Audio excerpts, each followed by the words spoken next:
Nazi bombs rained on Britain with terrible certainty in 1940. But just as certain was the voice that rose in defiance. You ask what is our policy? I will say it is to wage war by sea, land, and air, with all our might, with all the strength that God can give us, to wage war against a monstrous tyranny never surpassed in the dark and lamentable catalogue of human crime. That is our policy. Brilliant, arrogant, and energetic, Winston Churchill led the nation he loved throughout World War II, when Britain's very existence was threatened.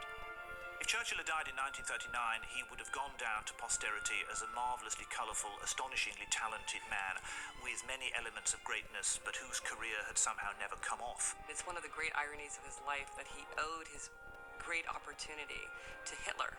And in fact, Hitler himself said, if this war had not come, who then would speak of Churchill? On his Churchill looked back on the war years and said, It was the nation and the race dwelling all round the globe that had the lion's heart. I had the luck to be called upon to give the roar.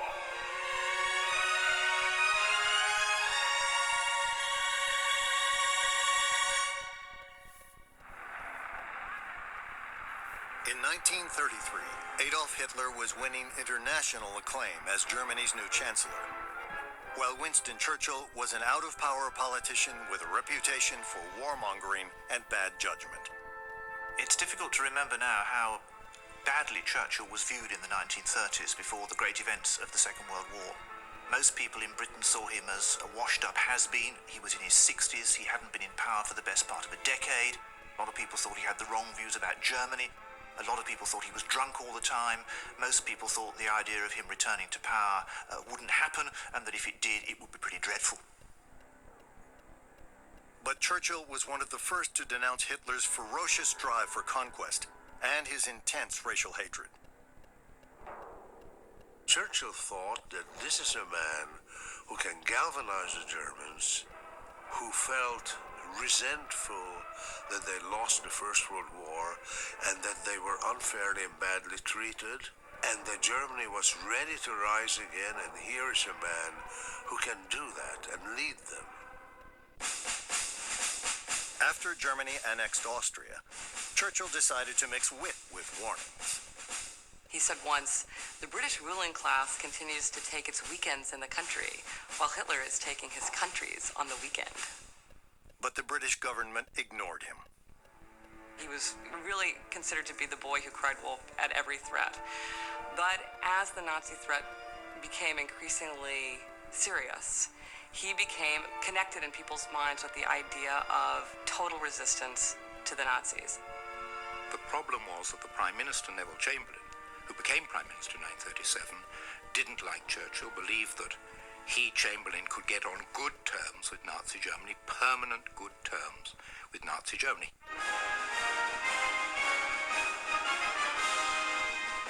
The next year, Germany swallowed up part of Czechoslovakia.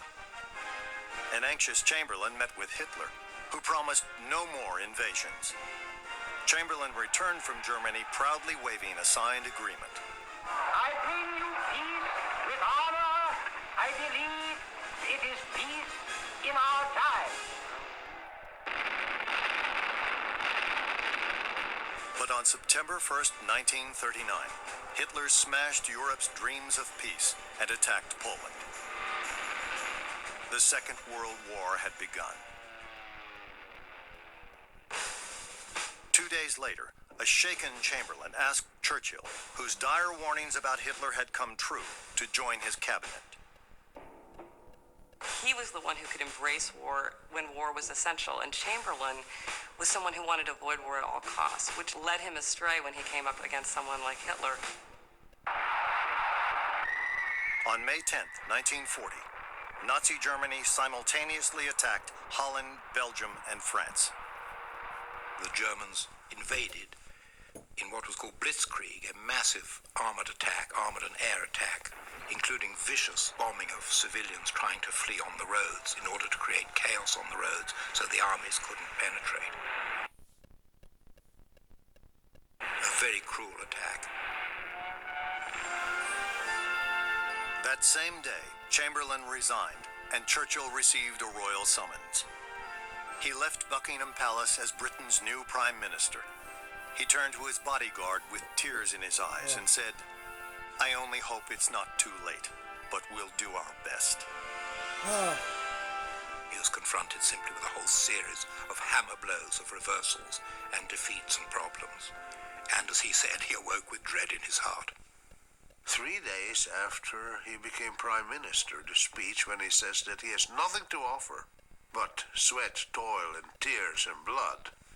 I think it was a great speech. He said what was true. He said nothing to offer. The things are pretty rotten bad. It seemed very likely that before long Hitler would be dominating the whole of the continent of Europe, and no one at that point thought that Britain's prospects looked very good. In fact, most people thought that Britain's prospects looked very bad, and many people thought that Britain's prospects looked even worse now this madcap adventurer Churchill was in charge. Britain's future and the history of the world would hinge on what Churchill did next. The terrifying choice he faced was one for which he believed his entire eventful life had prepared him. He once used a phrase, he was being attacked in the House of Commons. In my experience, he said, which has been bought, not taught. Now, as he hadn't learned it from books, it had been bought at great expense through actually having to do these things in the past. And I think that's what, if you like, tempered the steel. The tempering began very early. Born in 1874, Winston was the first son of Lord and Lady Randolph Churchill. Lord Randolph's cruel wit and arrogance not only led to his own political downfall, but deeply hurt Winston. Churchill's relationship to his father is one of the most poignant parts of his life. He worshipped his father. His father was a brilliant politician, but very erratic. His father thought he was no good for anything. And the father said, "You're only fit to go into the army class." And from his first day as a soldier, he not only dreamed, but worked to become a politician. Churchill's path to politics took him to the ends of the British Empire and beyond. As a soldier and war correspondent, ambitious and fearless, young Winston hopped from one colonial hotspot to the next: Cuba, Sudan, India, and South Africa. He talked about the fascinating thrills of war, and he bragged to his mother in a letter about shooting men at close range in the face. But as he got older, he had an increasing sense of the destructiveness of war. Yet it was one of his war stories that made Churchill a national hero and helped him win his first election victory in 1900 at age 26. Churchill's skill with words soon came in even more handy as Europe inched toward what would become the First World War. In his very first speech to Parliament, all of them were older than he was. Some of them were 30 years, 40 years older. He warned them that they had no idea how terrible a European war would be. He said, "You're talking glibly about war, because they were debating military finances." Well, some of them, their palms sweated when they listened to this young man. They realized there's something in what he's saying. From the beginning of his political career, Churchill's speeches made a powerful impression, both positive and negative.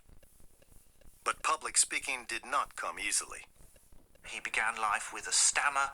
He was unprepossessing physically, so that he lacked the kind of natural gifts and high-level education which were normally expected to be necessary if you were to become a great orator.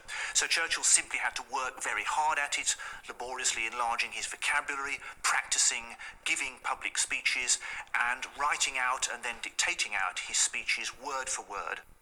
By 1911, Churchill was on the fast track to the top of British politics as First Lord of the Admiralty.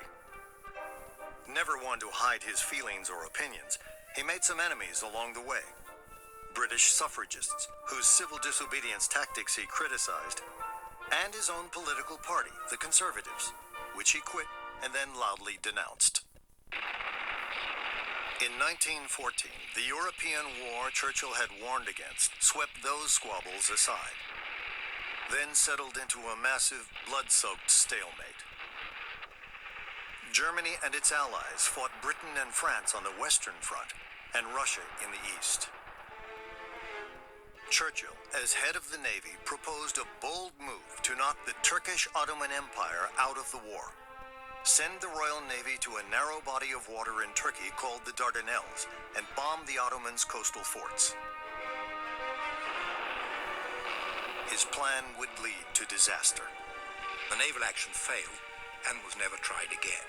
And then another minister sent his armies ashore at Gallipoli, and they fought bravely. The landing at Gallipoli quickly turned into a murderous standoff. British, Australian, and Allied forces suffered over 250,000 casualties. The Conservatives and the public blamed Churchill. He resigned from the Navy even before the surviving troops were evacuated. One of the lowest points of his career was the Dardanelles.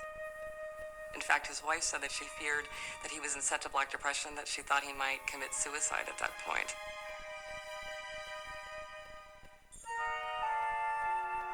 Despair, he re-entered the war the only way he could. He enlisted and served as Lieutenant Colonel for the 6th Royal Scots Fusiliers on the Western Front. He was the only politician of his stature who actually served in the trenches during World War I. And he had tackled it with his usual energy. He fought the lice, he fought the mud. He had all sorts of ideas about how they should approach trench warfare. It gave him a real insight for what it was like to be a soldier at the front during that war. After almost 6 months in the trenches, Churchill returned to London and politics. He was lucky to have survived. The First World War killed millions.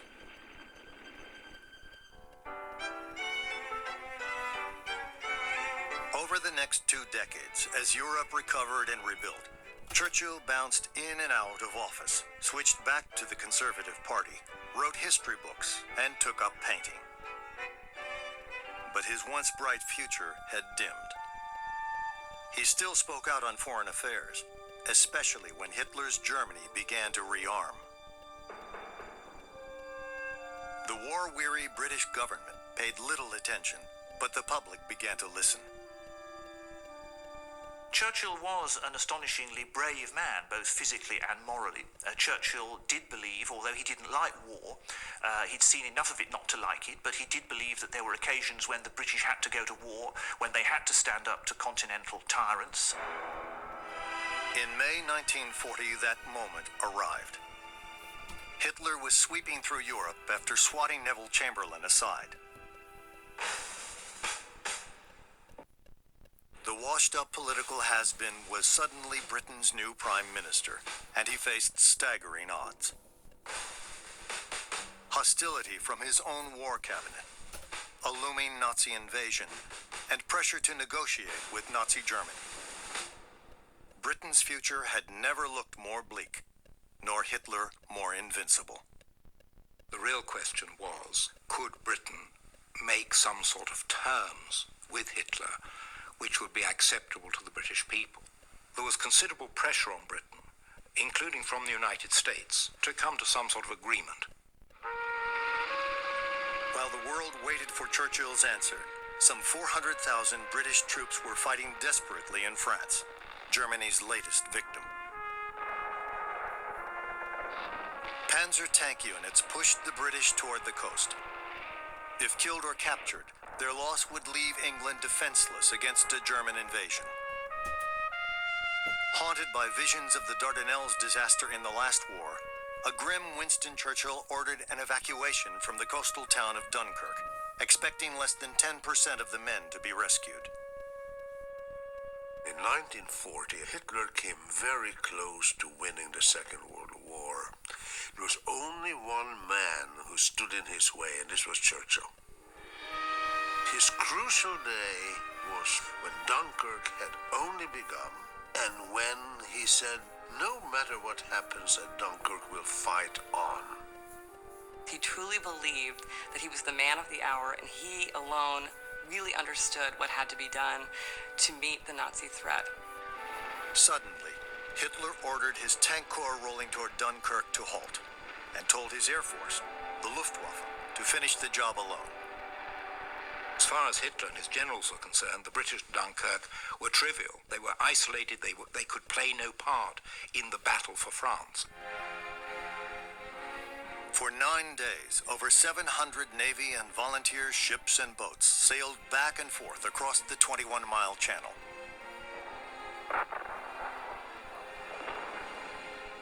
They saved British and French soldiers alike, ferrying 3/4 of the men to safety, instead of only 10%, as Churchill had feared. Some 350,000 managed to get off from these beaches and get back to Britain. That's why it's called the miracle of Dunkirk. But as Churchill told the House of Commons, wars are not won by evacuations.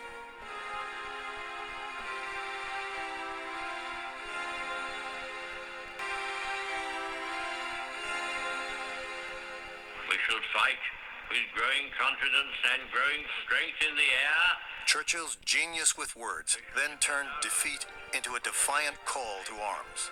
The beaches. We shall fight on the landing grounds. We shall fight in the fields and in the streets. We shall fight in the hills.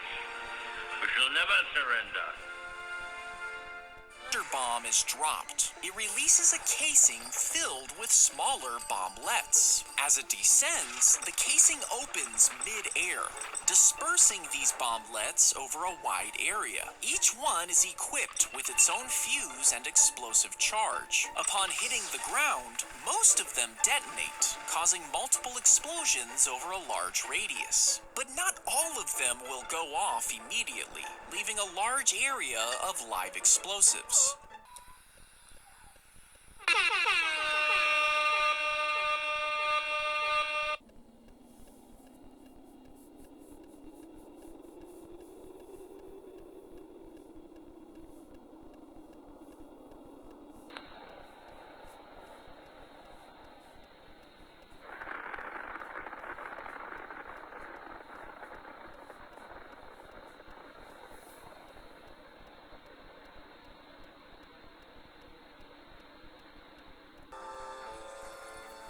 Turning once again to the question of invasion, I would observe that there has never been a period in all these long centuries of which we boast when an absolute guarantee against invasion could have been given to our people.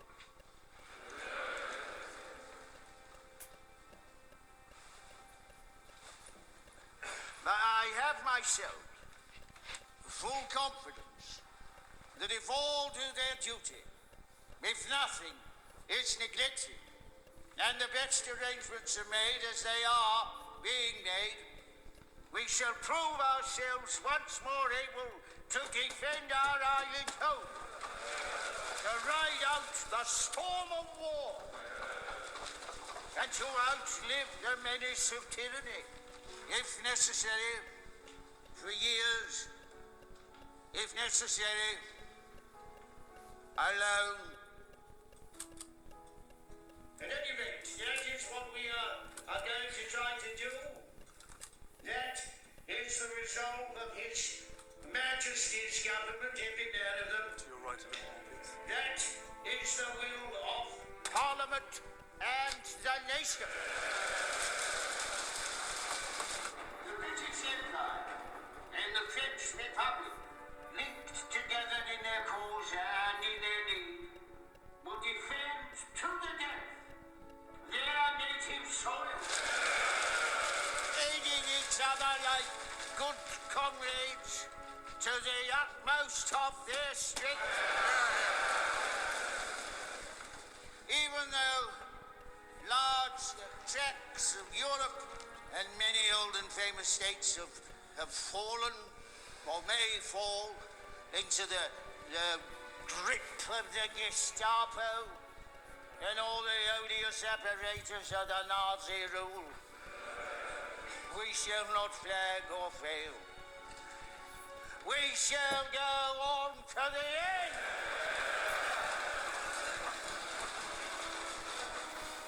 We shall fight in France. We shall fight on the seas and oceans. We shall fight with growing confidence and growing strength in the air. We shall defend our island, whatever the cost may be. We shall fight on the beaches. We shall fight on the landing grounds. We shall fight in the fields and in the streets. We shall fight in the hills. We shall never surrender!